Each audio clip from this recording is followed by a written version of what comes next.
One day in 1919, Daisy Ashford, then 38 years old, was going through some papers that hadn't been disturbed for a very long time. She came across an old maroon-coloured notebook and found it contained a novel, written in pencil in a childish hand. She had, in fact, written it herself, 29 years earlier, when she was only 9. She sent the manuscript to a publisher, just as it was, and it was published with an introduction by J.M. Barrie, the inventor of Peter Pan. Many people thought Barrie had written it himself as a joke. The Young Visitors, then, is a child's book. It isn't really a children's book, though children do enjoy it, but adults seem to enjoy it even more. Imagine a late Victorian drawing room near London. Quietly sitting in a corner is a plump little girl. Some visitors are there, talking to one another about events in high society. They mention places called Hampton Court, the Gaiety Theatre, the Crystal Palace. Not much in that, simply the talk of the day. But every word is taken in by young Daisy Ashford, and her imagination goes to work on it. When she's sent off to bed, she takes out her maroon-coloured notebook and begins to write. Her spelling's not too good. She spells visitor with an E instead of an O, and she's not all that keen on punctuation. But she has a story to tell, and she dives straight into it. Here's the beginning, read by Helen Worth. Mr. Saltina was an elderly man of 42 and was fond of asking people to stay with him. He had quite a young girl staying with him of 17 named Ethel Montague. Mr. Saltina had dark short hair and moustache and whiskers which were very black and twisty. He was middle-sized and he had very pale blue eyes. He had a pale brown suit, but on Sundays he had a black one, and he had a topper every day as he thought it more becoming. Mr. Saltina is, well, not quite the hero, but this elderly man of 42, who comes to realise he's not quite a gentleman, is clearly the character that interests the author most. Mr. Saltina is in love with Ethel, but his hopes are doomed. They go together to visit the charming and modest Bernard Clark. A tall man of 29 rose from the sofa. He was rather bent in the middle, with very nice long legs, fairish hair, and blue eyes. "Hello, Alf, old boy," he cried. "So you've got here all safe and no limbs broken?" What hope could Mr. Saltina have once Ethel had met the owner of those very nice long legs? Well, apart from Mr. Saltina and Ethel and Bernard Clark, we also meet the Earl of Clincham, Edward Procurio, and even the Prince of Wales, who in the midst of a royal party slips quietly away to tuck into ice cream. But The Young Visitors is essentially a romantic story, and it has a very romantic climax.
Saltina was an elderly man of 42 and was fond of asking people to stay with him.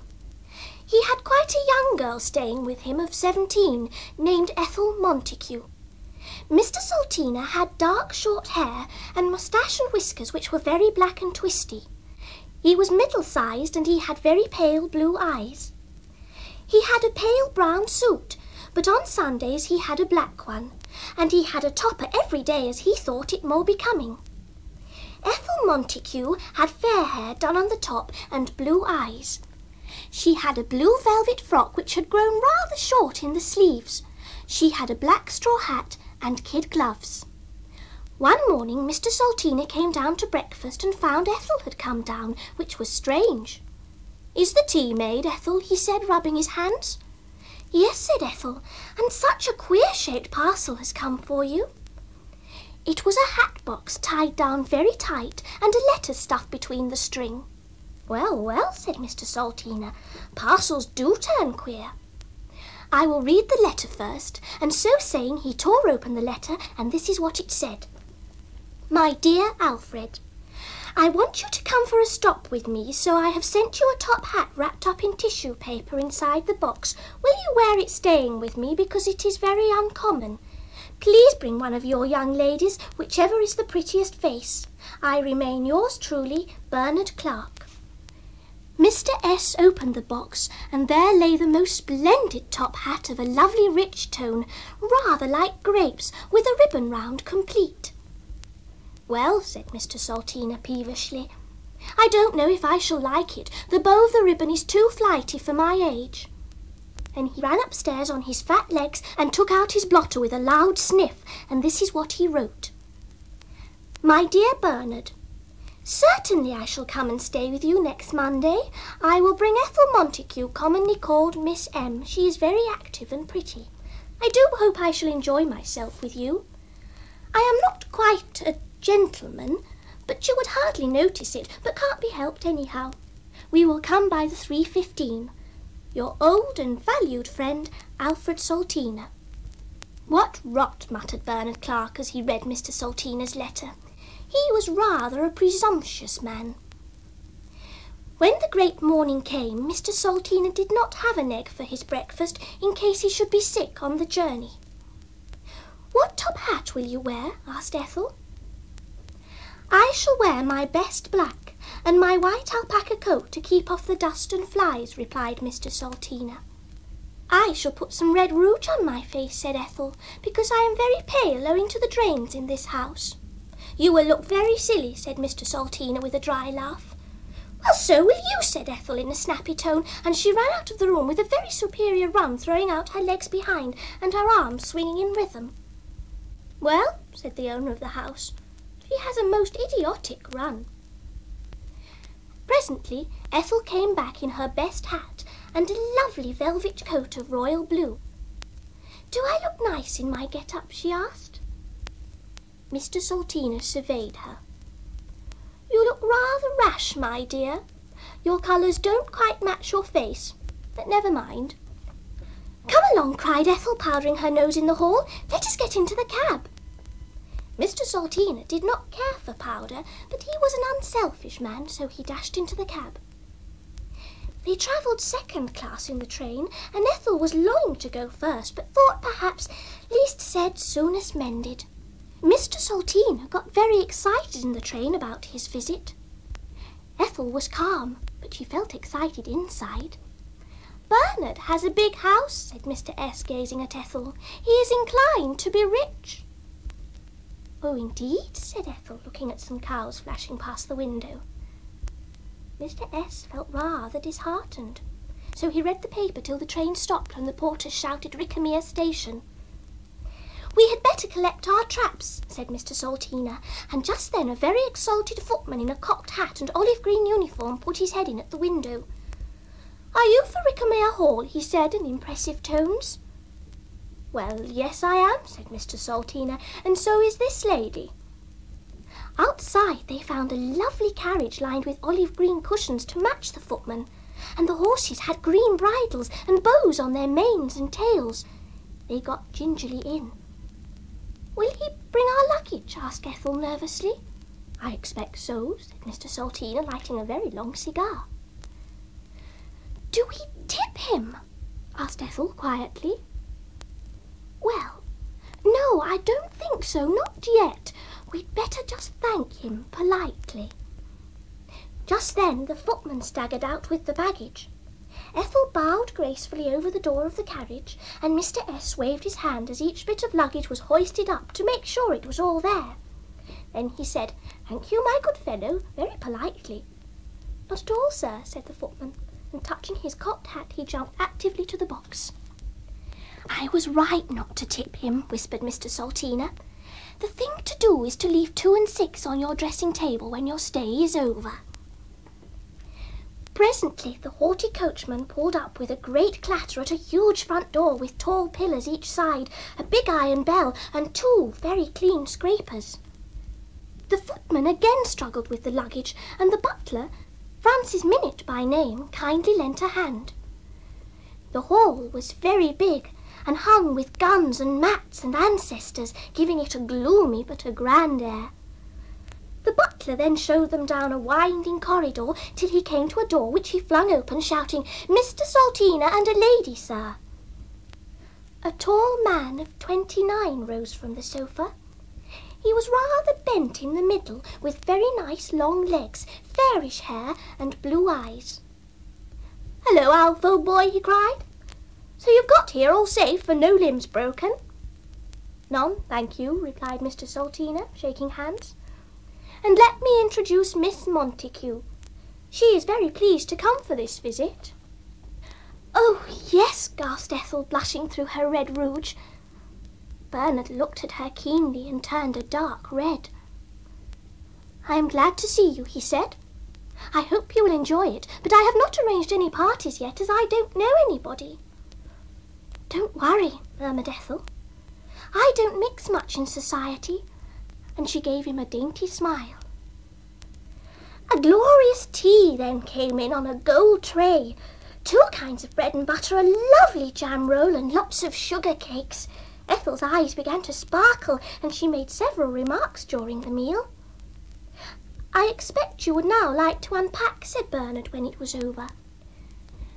"Well, yes, that is rather an idea," said Mr. Salteena. "I have given the best spare room to Miss Montague," said Bernard with a gallant bow, "and yours," turning to Mr. Salteena, "opens out of it, so you will be nice and friendly. Both the rooms have big windows and a handsome view."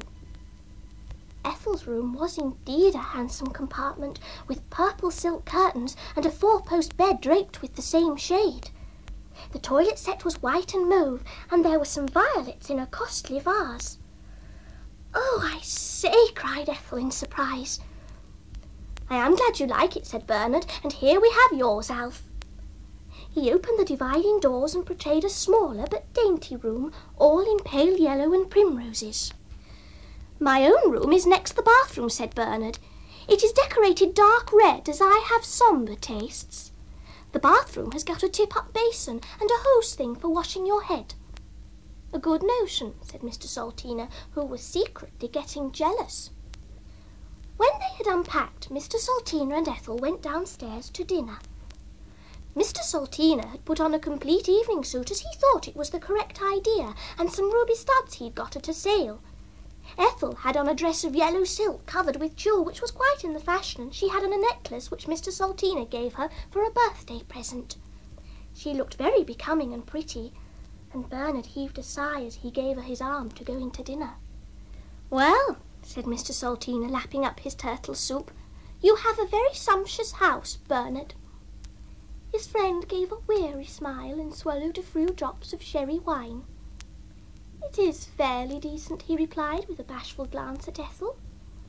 "After our repast I will show you over the premises." "Many thanks," said Mr. Salteena, getting rather flustered with his forks. "You ought to give a ball," remarked Ethel. "You have such large compartments." "Yes, there is room enough," sighed Bernard. "We might try a few steps, and meanwhile I might get to know a few people." "So you might," responded Ethel, giving him a speaking look. Mr. Saltiner was growing a little peevish, but he cheered up when the port wine came on the table and the butler put round some costly finger bowls. He did not have any in his own house, and he followed Bernard Clark's advice as to what to do with them. After dinner, Ethel played some merry tunes on the piano, and Bernard responded with a rather loud song in a bass voice, and Ethel clapped him a good deal. Then Mr. Saltiner asked a few riddles, as he was not musical. Then Bernard said, "Shall I show you over my domain?" And they strolled into the gloomy hall. "I see you have a lot of ancestors," said Mr. Saltiner in a jealous tone. "Who are they?" "Well," said Bernard, "they are all quite correct. This is my Aunt Caroline. She was rather eccentric and quite old." "So I see," said Mr. Saltiner, and he passed on to the next picture. It was of a man with a fat, smiley face, and a red ribbon round him, and a lot of medals. "My great-uncle Ambrose Fudge," said Bernard carelessly. "He looks a thorough ancestor," said Ethel kindly. "Well, he was," said Bernard in a proud tone. "He was really the sinister son of Queen Victoria." "Not really?" cried Ethel in excited tones. "But what does that mean?" "Well, I don't quite know," said Bernard Clark. "It puzzles me very much, but ancestors do turn queer at times." "Perhaps it means godson," said Mr. Saltiner in an intelligent voice. "Well, I don't think so," said Bernard, "but I mean to find out." "It is very grand anyhow," said Ethel. "It is that," replied her host genially. Here Mr. Saltiner thought he'd better go to bed, as he had had a long journey. Bernard always had a few prayers in the hall and some whisky afterwards, as he was rather pious, but Mr. Saltiner was not very addicted to prayers, so he marched up to bed. Ethel stayed, as she thought it would be a good thing. The butler came in, as he was a very holy man, and Bernard piously said the Our Father and a very good hymn called "I Will Keep My Anger Down" and a decade of the Rosary. Ethel chimed in quietly, and Francis Minute was most devout, and Ethel thought what a good holy family she was stopping with. So I will end my chapter.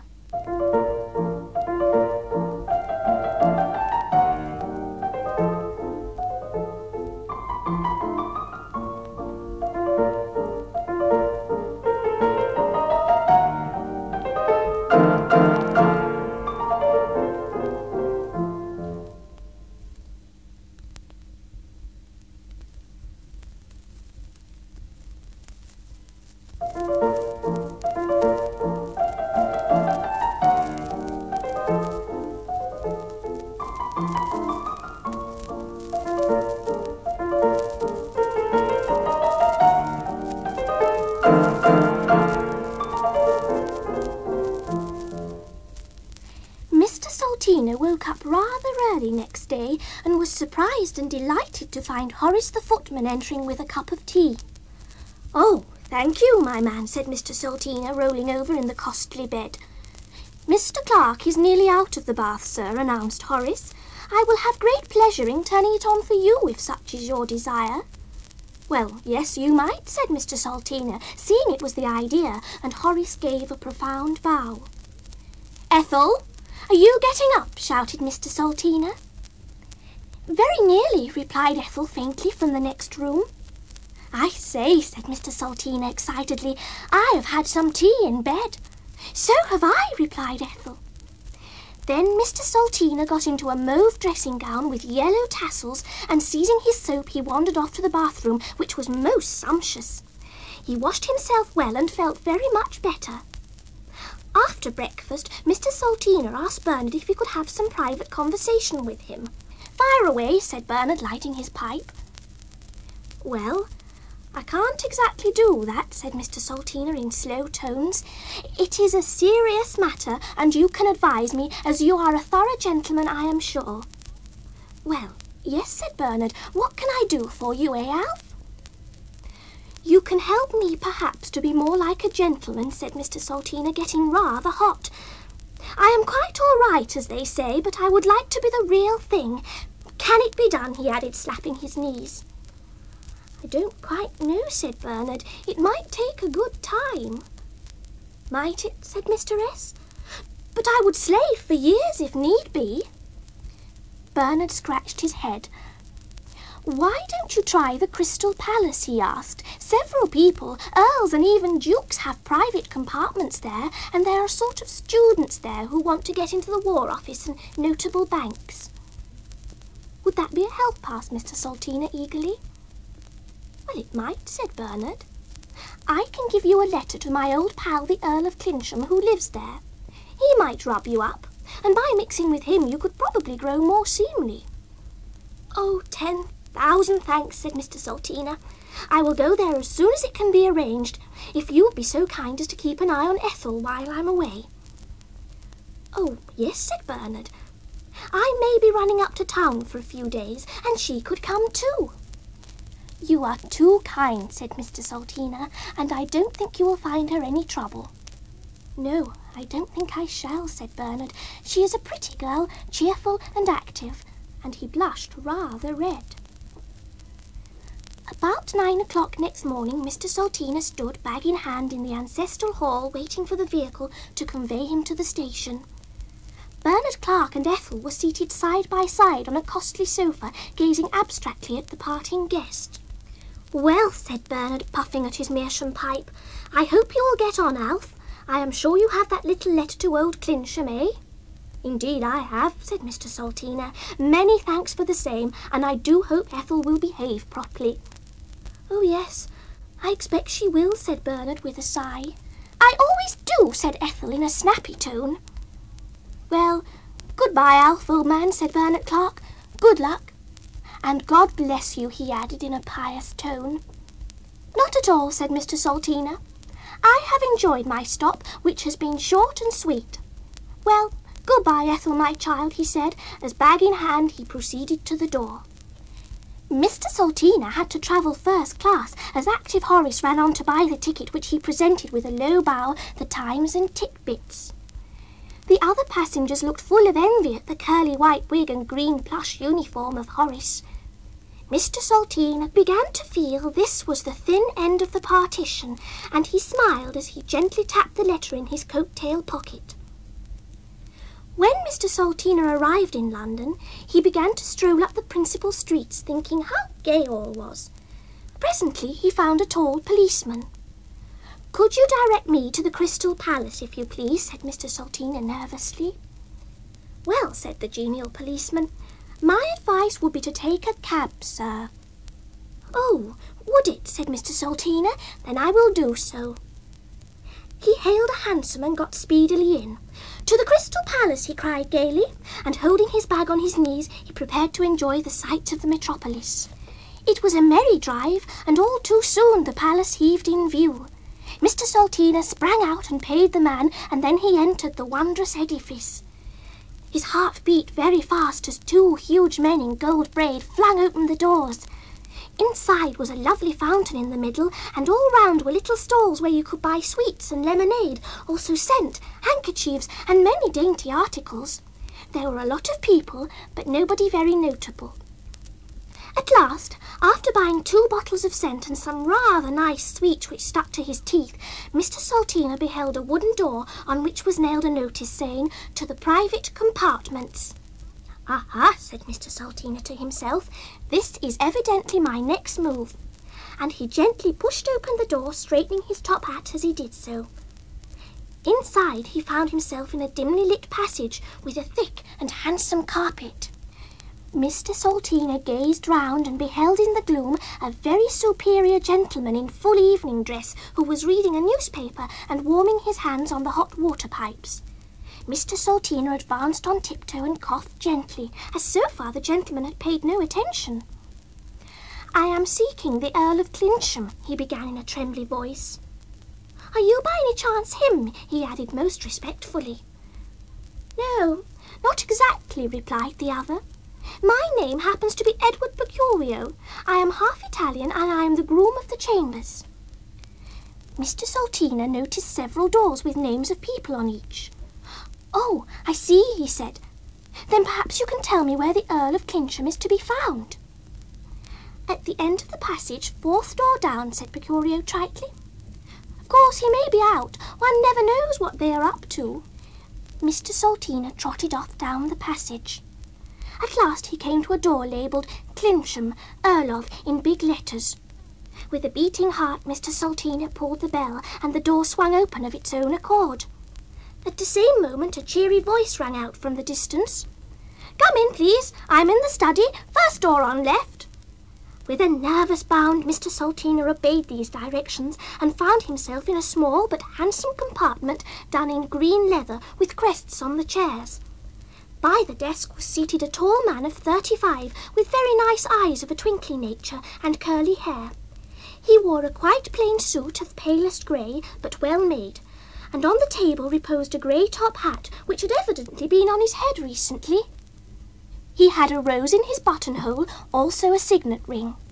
"Hello," said this pleasant fellow as Mr. Salteena was spellbound on mat. "Hello, your lordship," responded our hero, bowing low and dropping his top hat. "Do I address the Earl of Clincham?" "You do," said the Earl with a homely smile. "And who do I address, eh?" Our hero bowed again. "Alfred Salteena," he said in deep tones. "Oh, I see," said the kindly Earl. "Well, come in, my man, and tell me who you are." "To tell you the truth, my lord, I am not any one of import, and I am not a gentleman, as they say," Lendid, getting very red and hot. "Have some whisky," said Lord Clincham, and he poured the liquid into a glass at his elbow. Mr. Salteena lapped it up thankfully.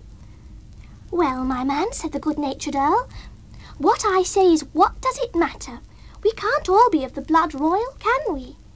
"No," said Mr. Salteena, "but I suppose you are." Lord Clincham waved a careless hand. "A small portion flows in my veins," he said, "but it does not worry me at all. And after all," he added piously, "at the day of judgment, what will be the odds?" Mr. Salteena heaved a sigh. "I was thinking of this world," he said. "Oh, I see," said the Earl. "But my own idea is that these things are a piffle before the wind." "Not being an Earl, I can't say," answered our hero. "But may I beg you to read this letter, my lord?" He produced Bernard's note from his coat tails. The Earl of Clincham took it in his long fingers. This is what he read. "My dear Clincham, the bearer of this letter is an old friend of mine, not quite the right side of the blanket, as they say. In fact, he is the son of a first-rate butcher, but his mother was a decent family called Hyssops of the Glen, so you see he is not so bad and is desirous of being the correct article. Could you rub him up a bit in society ways? I am keeping well and hope you are. I must run up to the compartments one day and look you up. Yours as ever, your faithful friend, Bernard Clark." The Earl gave a slight cough and gazed at Mr. Salteena thoughtfully. "Have you much money?" he asked, "and are you prepared to spend a good deal?" "Oh, yes, quite," gasped Mr. Salteena. "I have plenty in the bank and £10 in ready gold in my purse." "You see, these compartments are the haunts of the aristocracy," said the Earl, "and they are kept going by people who have got something funny in their family and who want to be less mere, if you can comprehend." "Indeed I can," said Mr. Salteena. "Personally, I am a bit partial to mere people," said his lordship. "But the point is that we charge a goodly sum for our training here, but, however, if you can't pay, you need not join." "I can and will," proclaimed Mr. Salteena, and he placed a £10 note on the desk. His lordship slipped it into his trouser pocket. "It will be £42 before I have done with you," he said, "but you can pay me here and there as convenient." "Oh, thank you," cried Mr. Salteena. "Not at all," said the Earl, "and now to business. While here you will live in compartments in the basement known as Lower Range. You will get many hints from the groom of the chambers as to clothes and etiquette to menials. You will mix with me for grammar, and I might take you out hunting or shooting sometimes to give you a few tips. Also, I have lots of ladies' parties which you will attend occasionally." Mr. Salteena's eyes flashed with excitement. "I shall enjoy that," he cried. His lordship coughed loudly. "You may not marry while under instruction," he said firmly. "Oh, I shall not need to, thank you," said Mr. Salteena. "You must also decide on a profession," said his lordship, "as your instruction will vary according." could I be anything at Buckingham Palace, said Mr. Salteena with flashing eyes. Oh, well, I don't quite know, said the noble Earl, but you might perhaps gallop beside the royal barouche if you care to try. Oh, indeed I should, cried Mr. Salteena. I am very fond of fresh air and royalties. Well, I must go out now and call on a few dowagers, said his lordship, picking up his elegant top hat. Well, au revoir, he added with a good French accent. Adieu, my lord, cried Mr. Salteena, not to be outdone. We meet anon, I take it. The Earl nodded kindly and glided out in silence. Here I will end my chapter.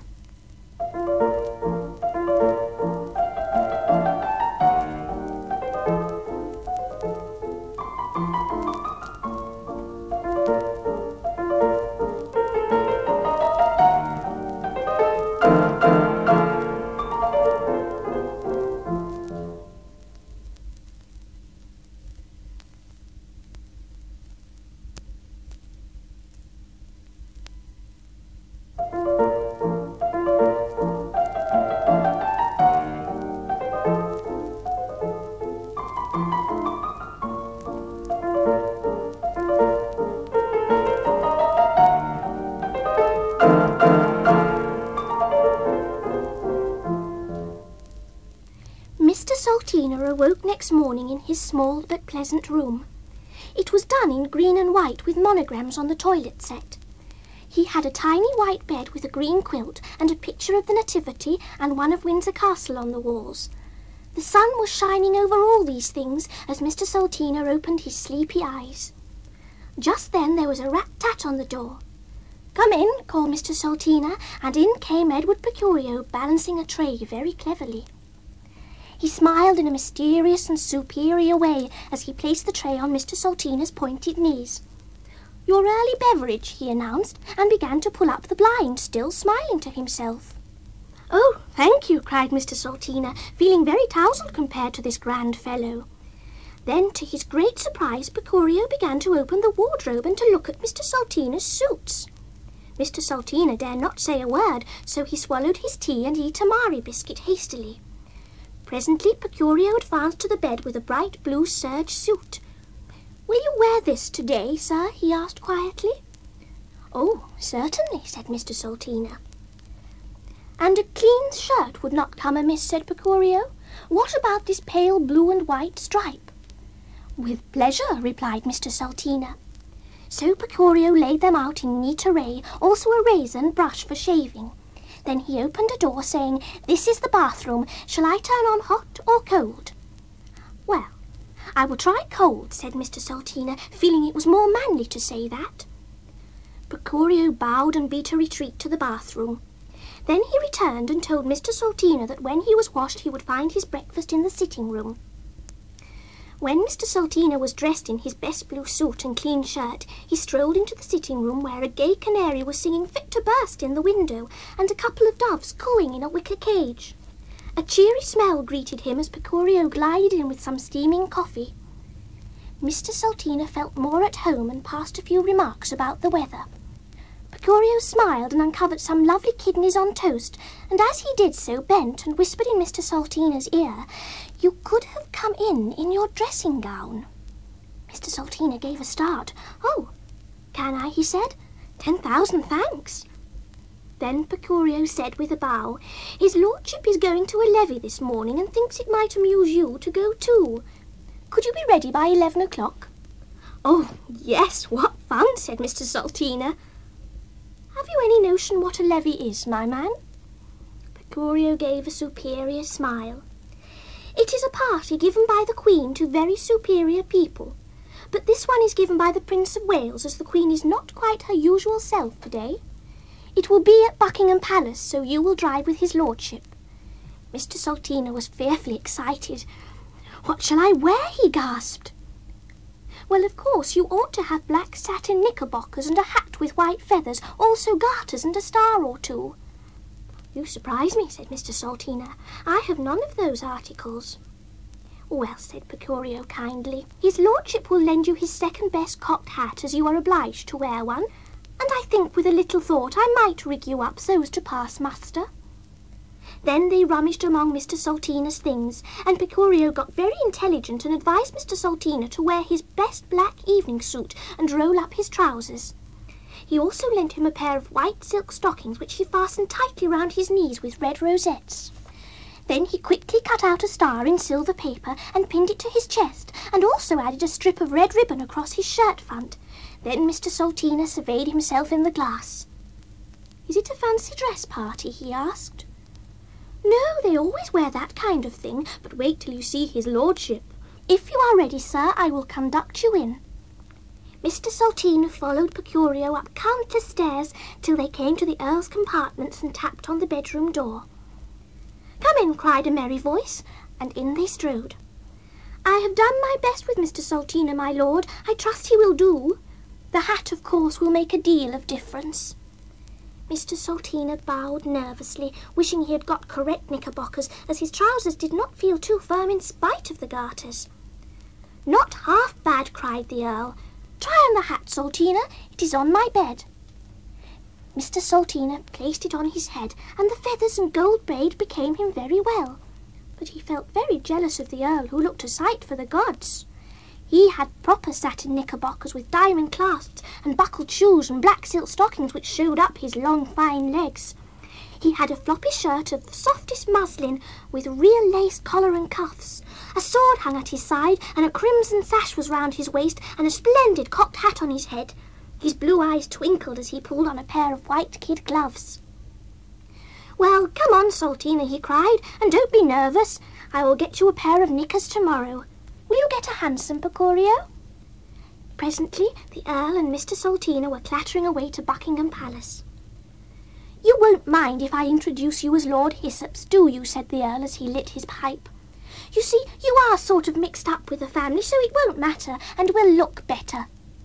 "So it would," said Mr. Saltina. "What do we do at the levee?"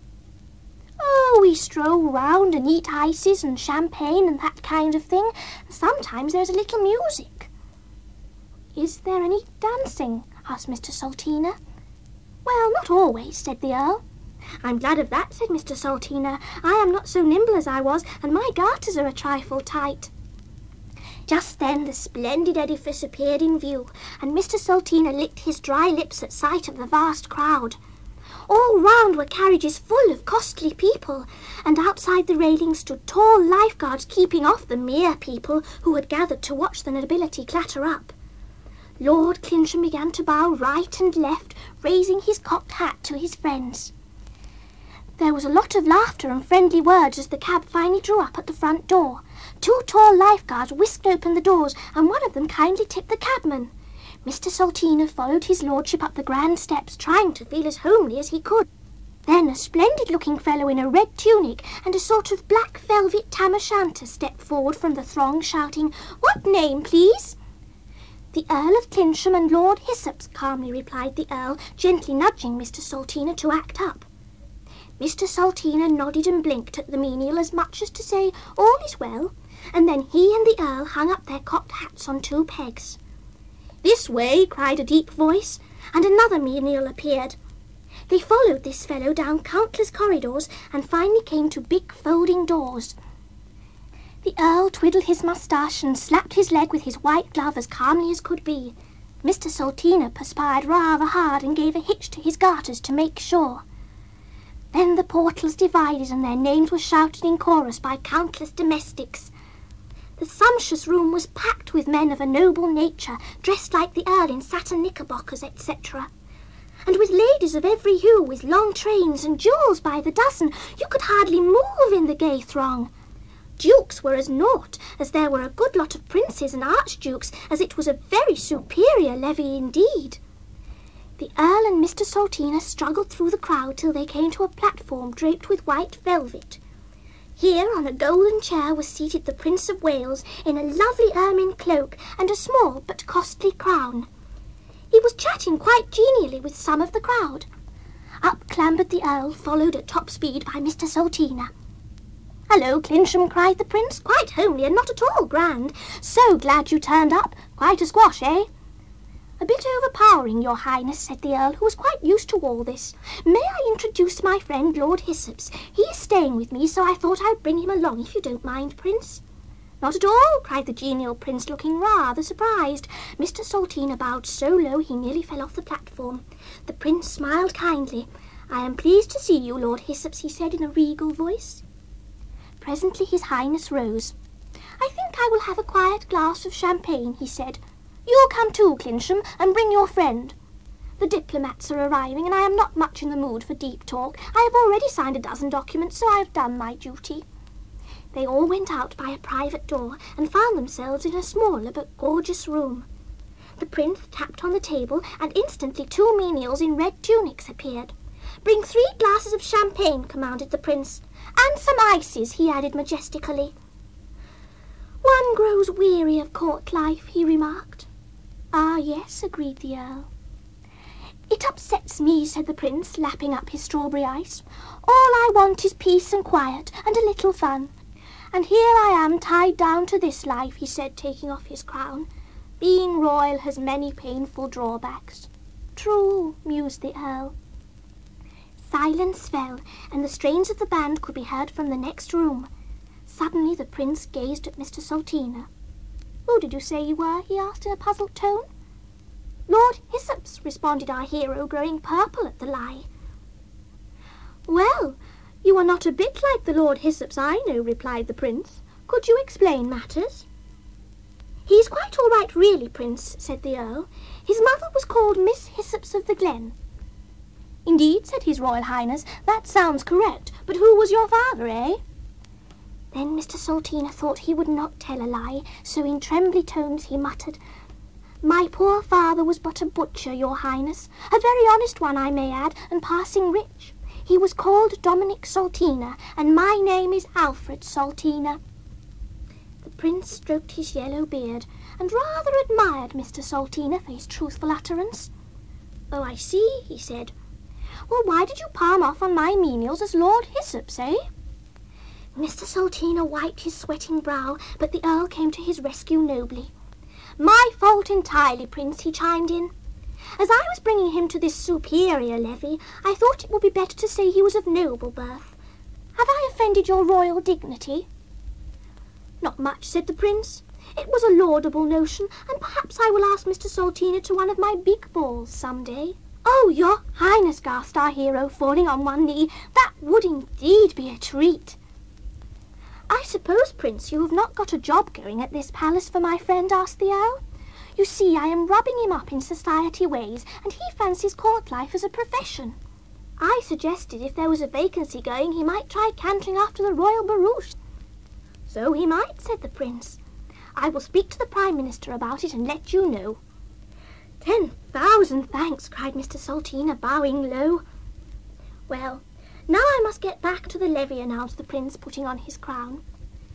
So saying, they issued back to the big room, where the nobility were whirling gaily, and the more serious people, such as the Prime Minister and the admirals, etc., were eating ices and talking passionately about the laws in a low undertone.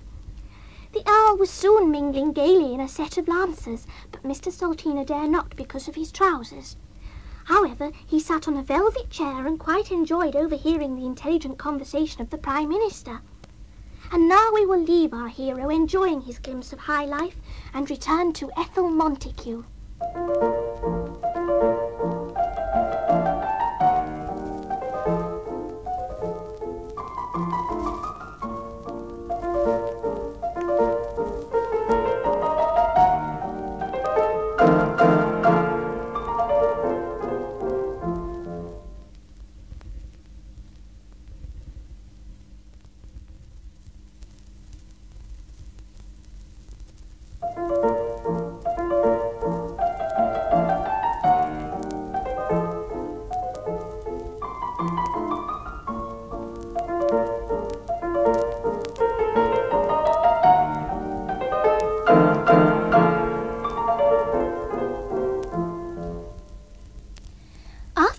Salteena had departed, Bernard Clark thought he would show Ethel over his house, so they spent a merry morning so doing.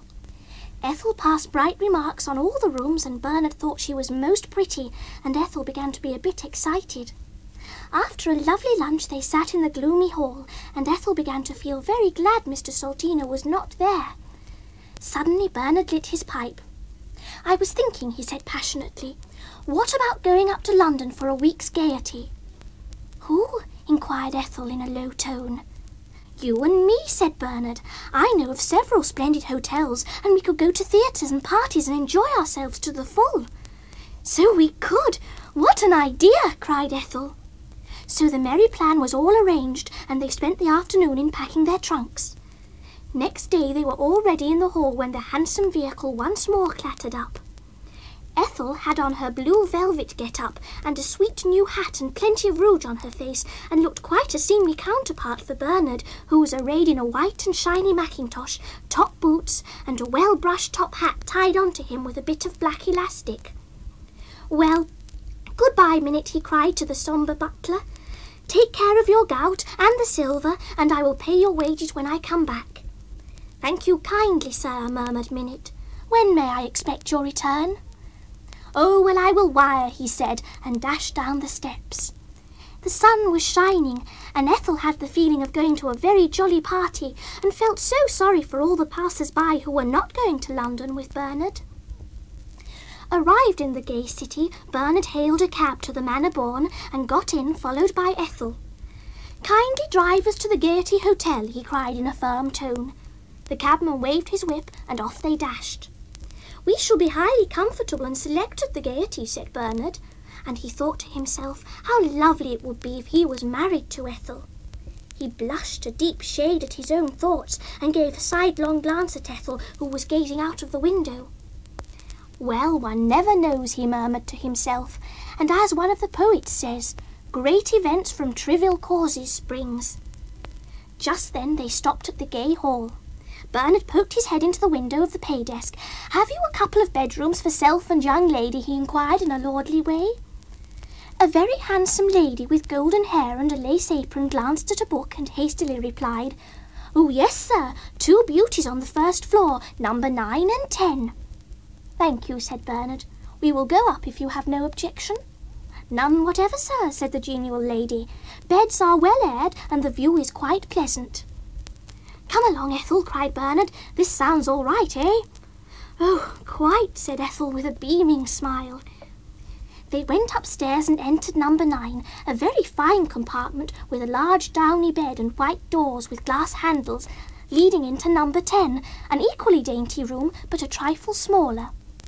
The bathroom had a lovely white shiny bath and sparkling taps and several towels arrayed in readiness. It also had a step for climbing up the bath and other good dodges of a rich nature. "Which will you have, Ethel?" asked Bernard. "Oh, well, I would rather you settled it," said Ethel. "I am willing to abide by your choice." "The best shall be yours, then," said Bernard, bowing gallantly and pointing to the biggest room. Ethel blushed at his speaking look. "I shall be quite lost in that huge bed," she added to hide her embarrassment. "Yes, I expect you will," said Bernard. "And now what about a little table d'hote followed by a theatre?" "Oh, yes," cried Ethel, and downstairs they went.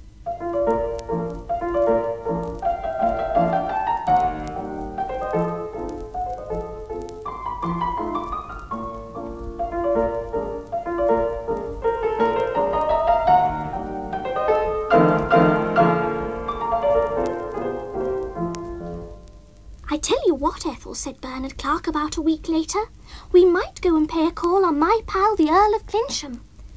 "Oh, do let's," cried Ethel, who was game for any new adventure. "I would dearly love to meet his lordship." Bernard gave a frown of jealousy at her rather mere words. "Well, dress in your best," he muttered. Ethel skipped into her bedroom and arrayed herself in a grass-green muslin of decent cut, a lace scarf, long fawn-coloured kid gloves and muslin hat to correspond.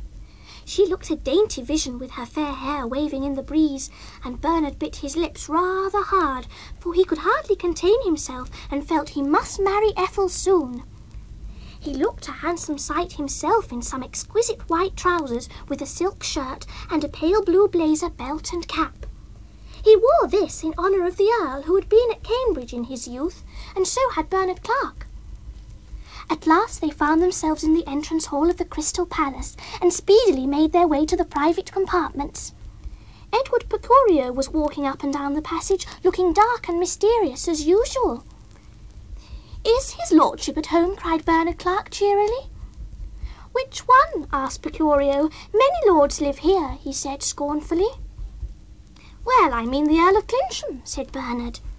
"Oh, yes, he is in," responded Picorio, "and to the best of my belief giving a party." "Indeed," ejaculated Bernard. "We have come in the nick of time, Ethel," he said. "Yes," said Ethel in an excited tone. Then they pealed on the bell and the door flew open. Sounds of laughter and comic songs issued from the abode, and in a second they were in the crowded room. It was packed with all the elite, and a stout duchess with a good-natured face was singing a lively song and causing much merriment. Over the mantelpiece was hung a painting of a lady in a low neck, looking quite the thing. The Earl strode forward at sight of two newcomers. "Hello, Bernard, old boy," he cried. "This is a pleasure. And who have you got with you?" he added, glancing at Ethel. "Oh, this is Miss Montague," said Bernard. "Shall I introduce you?" "If you will be so good," said the Earl in an affable tone, and Bernard hastily performed the rite. Ethel began a bright conversation while Bernard strolled off to see if he could find any friends amid the throng. "What pleasant compartments you have," cried Ethel, in rather a society tone. "Fairly so-so," responded the Earl. "Do you live in London?" he added in a loud tone, as someone was playing a very difficult piece on the piano. "Well, no, I don't," said Ethel. "My home is really in Northumberland, but I am at present stopping with Mr. Clark at the Gaiety Hotel," she continued in a somewhat showing-off tone. "Oh, I see," said the Earl. "Well, shall I introduce you to a few of my friends?" "Oh, please do," said Ethel with a dainty blow at her nose. The Earl disappeared into the madding crowd and presently came back with a middle-aged gentleman. "This is Lord Hyssops," he said. "My friend Miss Montague," he added genially. Ethel turned a dull yellow. "Lord Hyssops," she said in a faint voice. "Why, this is Mr. Salteena. I know him well." "Hush," cried the Earl. "It is a title bestowed recently by my friend the Prince of Wales." "Yes, indeed," murmured Mr. Salteena, deeply flabbergasted by the ready wit of the Earl. "Oh, indeed," said Ethel in a peevish tone. "Well, how do you come to be here?" "I am stopping with his lordship," said Mr. Salteena, "and have a set of compartments in the basement, so there." "I don't care," said huffy Ethel. "I am in handsome rooms at the Gaiety." "Nothing could be nicer, I am sure," struck in the Earl. "What do you say, Hyssops, eh?" "Doubtless it is charming," said Mr. Salteena, who was wanting peace. "Tell me, Ethel, how did you leave Bernard?" "I have not left him," said Ethel in an annoying voice. "I am stopping with him at the Gaiety, and we have been to lots of theatres and dances." "Well, I am glad you were enjoying yourself," said Mr. Salteena kindly. "You had been looking pale of late." "No wonder in your scruffy domain," cried Ethel. "Well, have you got any more friends?" she added, turning to the Earl.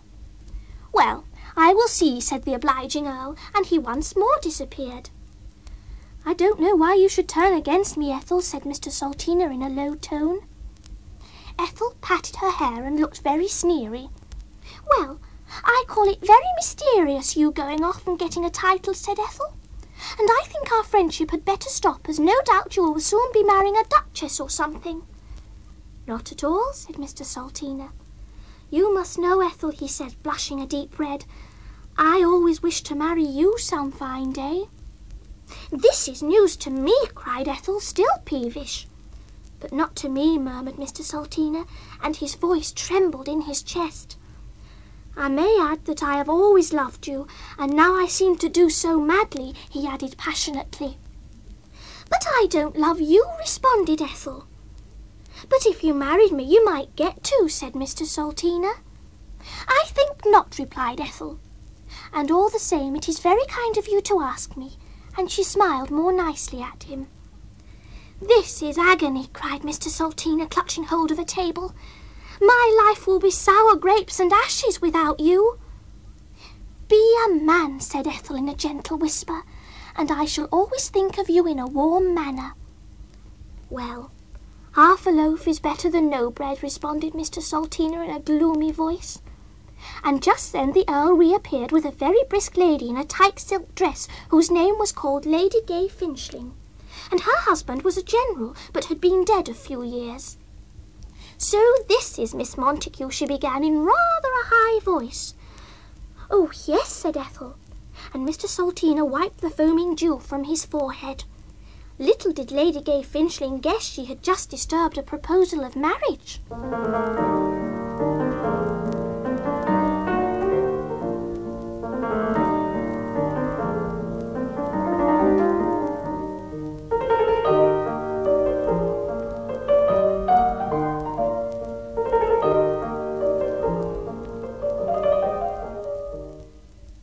The Earl chimed into the conversation now and again, and Lady Gay Finchling told several rather witty stories to enliven the party. Then Bernard Clark came up and said they had better be going. "Well, goodbye, Clincham," he said. "I must say I have enjoyed this party.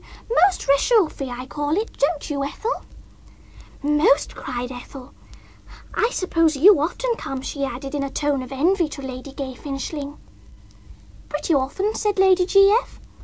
"Well, goodbye, as I see you are in a hurry to be off," and she dashed off towards the refreshment place. "Goodbye, Ethel," said poor Mr. Salteena in a spasm, and he seized hold of her hand. "You will one day rue your wicked words. Farewell," he repeated emphatically. "Oh, well, goodbye," said Ethel in a vague tone, and then turning to the Earl she said, "I have enjoyed myself very much, thank you." "Please don't mention it," cried the Earl. "Well, goodbye, Bernard," he added. "I shall look you up some day at your hotel." "Yes, do," muttered Bernard. "Always welcome, Clincham, old boy," he added, placing his blue cricket cap on his head. And so saying, he and Ethel left the gay scene and once more oozed forth into the streets of London.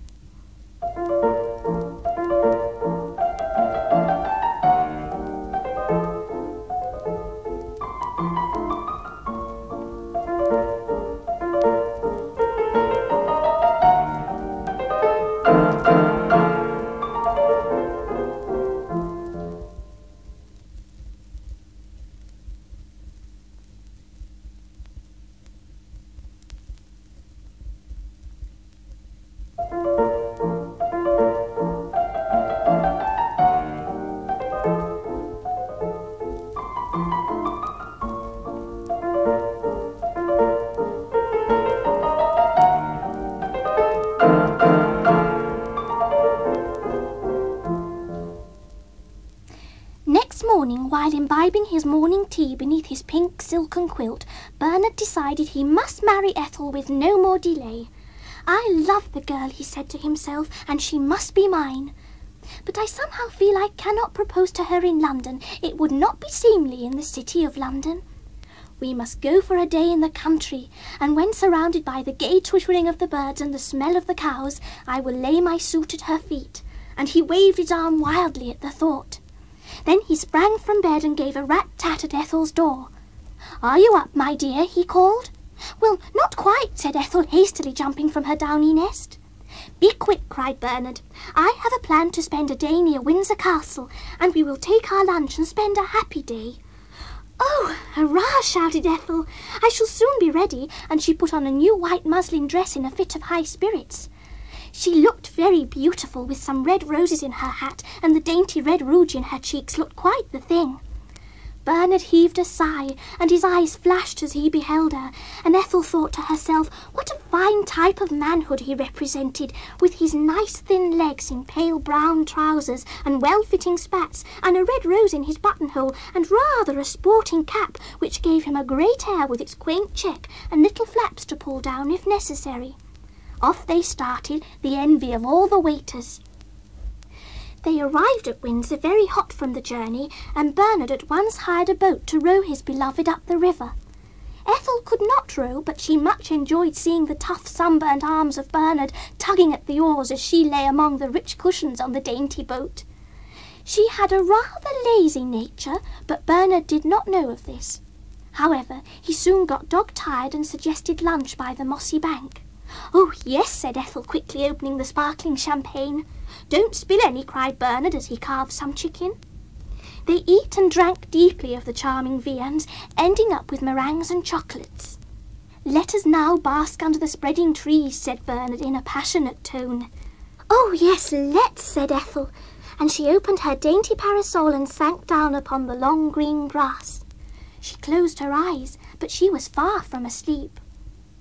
Bernard sat down in profound silence, gazing at her pink face and long wavy eyelashes.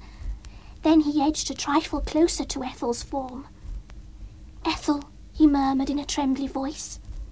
"Oh, what is it?" said Ethel, hastily sitting up. "Words fail me," ejaculated Bernard hoarsely. "My passion for you is intense," he added fervently. "It has grown day and night since I first beheld you." "Oh," said Ethel in surprise, "I am not prepared for this," and she leant back against the trunk of the tree. Bernard placed one arm tightly round her. "When will you marry me, Ethel?" he uttered. "You must be my wife. It has come, too, that I love you so intensely that if you say no, I shall perforce dash my body to the brink of yon muddy river," he panted wildly. "Oh, don't do that," implored Ethel, breathing rather hard. "Then say you love me," he cried. "Oh, Bernard," she sighed fervently, "I certainly love you madly. You are to me like a heathen god," she cried, looking at his manly form and handsome flashing face. "I will indeed marry you." "How soon?" gasped Bernard, gazing at her intensely. "As soon as possible," said Ethel, gently closing her eyes. "My darling," whispered Bernard, and he seized her in his arms. "We will be married next week." "Oh, Bernard," muttered Ethel, "this is so sudden." "No, no," cried Bernard, and taking the bull by both horns, he kissed her violently on her dainty face. "My bride-to-be," he murmured several times. Ethel trembled with joy as she heard the mystic words. "Oh, Bernard," she said, "little did I ever dream of such as this," and she suddenly fainted into his outstretched arms. "Oh, I say," gasped Bernard, and laying the dainty burden on the grass, he dashed to the water's edge and got a cupful of the fragrant river to pour on his true love's pallid brow. She soon came to and looked up with a sickly smile. "Take me back to the Gaiety Hotel," she whispered faintly. "With pleasure, my darling," said Bernard. "I will just pack up our viands ere I unloose the boat." Ethel felt better after a few drops of champagne and began to tidy her hair while Bernard packed the remains of the food. Then, arm in arm, they tottered to the boat. "I trust you have not got an illness, my darling," murmured Bernard as he helped her in. "Oh, no, I am very strong," said Ethel. "I fainted from joy," she added to explain matters. "Oh, I see," said Bernard, handing her a cushion. "Well, some people do," he added kindly. And so saying, they rowed down the dark stream, now flowing silently beneath a golden moon. The next few days were indeed busy for Ethel and Bernard. First of all, Ethel got some dainty pink notepaper with silver crest on it and sent out invitations in the following terms to all their friends. "Miss Ethel Montague will be married to Mr. Bernard Clark at Westminster Abbey on June the 10th. Your company is requested there at 2:30 sharp, and afterwards for refreshment at the Gaiety Hotel. RSVP." Having posted heaps of these and got several replies, Ethel began to order her wedding dress, which cost a good bit. She chose a rich satin with a humped pattern of gold on the pure white, and it had a long train edged with arum lilies. Her bouquet she ordered to be of white dog daisies, St. Joseph lilies, and orange blossoms, tied up with pale blue satin ribbon. "You will indeed be a charming spectacle, my darling," gasped Bernard as they left the shop. Then they drove to the tailor, where Bernard ordered an elegant black suit with coat tails lined with crimson satin, a pale lavender tie, and an opera hat of the same hue. They both ordered a lot of new clothes besides, and Bernard gave Ethel a huge tiara made of rubies and diamonds, also 2 rich bracelets, and Ethel gave him a brand new trunk of shiny green leather. Ethel's parents were too poor to come so far, but her mother sent her a gold watch which did not go but had been some years in the family, and her father provided a cheque for £2 and promised to send her a darling little baby calf when ready. Ethel got speedily into her bed for the last time at the dear old Gaiety, and shed a few salt tears thinking of her past life. But she quickly cheered up and began to plan about how many children she would have. The Abbey was indeed thronged next day when Ethel and Bernard cantered up in a very fine carriage drawn by 2 prancing steeds who foamed a good deal. In the porch stood several clean altar boys who conducted the lucky pair up the aisle while the organ pealed a merry blast. The mighty edifice was packed, and seated in the front row was the Earl of Clincham, looking very brisk as he was going to give Ethel away at the correct moment. Beside him sat Mr. Salteena, all in black, and looking bitterly sad as he ground his teeth as Ethel came marching up.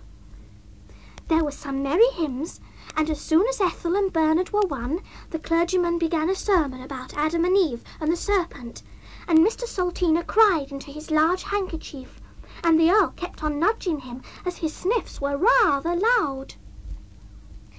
Then the wedding march pealed forth, and down the church stepped Ethel and Bernard as husband and wife. Into the cab they got, and speedily dashed off to the Gaiety. The wedding refreshments were indeed a treat to all, and even Mr. Salteena cheered up when he beheld the wedding cake and sparkling wines. Then the Earl got up and made a very fine speech about marriage vows and bliss, and he quoted several good bits from the Bible which got a lot of applause. Bernard replied in good round terms. "I thank your lordship for those kind remarks," he said in clear tones. "I expect we shall be as happy as a lark, and I hope you will all be ditto some day." "Hear, hear," muttered a stray lady in the crowd, and down sat Bernard while Ethel went up to change her wedding garment for a choice pink velvet dress with a golden girdle and a very chic toque. Bernard also put on a new suit of blue stripe and some silk socks and clean underclothing. "Hurrah, hurrah!" shouted the guests as the pair reappeared in the aforesaid get-ups. Then everybody got a bag of rice and sprinkled on the pair, and Mr. Salteena sadly threw a white tennis shoe at them, wiping his eyes the while. Off drove the happy pair, and the guests finished up the food. The happy pair went to Egypt for their honeymoon, as they thought it would be a nice warm spot, and they had never seen the wondrous land. Ethel was a bit sick on the boat, but Bernard braved the storm in manly style. However, Ethel had recovered by the time they got to Egypt, and here we will leave them for a merry 6 weeks of bliss while we return to England. Mr. Salteena, by the aid of the Earl and the kindness of the Prince of Wales, managed to get the job his soul craved, and any day might be seen in Hyde Park or Piccadilly galloping madly after the royal carriage in a smart suit of green velvet with knickerbockers complete. The Earl continued his merry life at the compartments till he finally fell in love with one of the noble ladies who haunted them. She was not so pretty as Ethel, and she had rather a bulgy figure and brown eyes, but she had lovely raven tresses, a pointed nose, and a rose-like complexion of a dainty hue. She had very nice feet and plenty of money. Her name was called Lady Helena Herring, and her age was 25, and she mated well with the Earl. Mr. Salteena grew very lonely after the Earl was married, and he could not bear a single life any more. So feigning Ethel, he married one of the maids in waiting at Buckingham Palace, by name Bessie Top, a pleasant girl of 18, with a round red face and rather starey eyes. So now that all our friends are married, I will add a few words about their families. Ethel and Bernard returned from their honeymoon with a son and heir, a nice fat baby called Ignatius Bernard. They soon had 6 more children, 4 boys and 3 girls, and some of them were twins, which was very exciting. The Earl only got 2 rather sickly girls called Helen and Marie, because the last one looked slightly French. Mr. Salteena had a large family of 10, 5 of each.